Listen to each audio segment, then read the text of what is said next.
Things. And action. Hey, it's Paul with Dangs Productions, and we're here with a quick product review. We're taking a look at the Velocifire TKL mechanical wireless keyboard, Amazon's choice when you search for wireless mechanical keyboard. The keyboard comes in a branded box along with some instructions, a key puller, and a charging cable. The keyboard is very durable with a hefty premium weight. It runs on a rechargeable lithium battery instead of on AA or AAA. The model measures 14.5 inches long and 6 inches wide, with a height of 1.5 inches when flat and 1.75 inches when raised.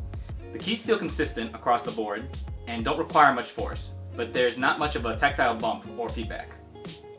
This model sports the Zorro Brown Switches, which of course offer the mechanical feel, but no audible click like on blue switches.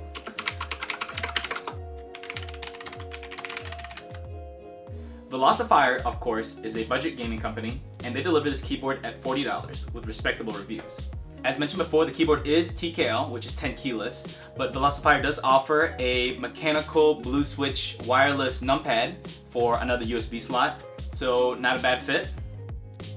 If you're wanting to declutter your office space and definitely need that premium mechanical keyboard feel, this could be a great fit, especially for programmers in office use where you cannot drive your neighbors crazy. Take a look, I'll have the link below. I'll be using it in my own office, so if you have any questions, drop them below and I'll try and answer them. Thanks! And cut. That's a wrap, everybody.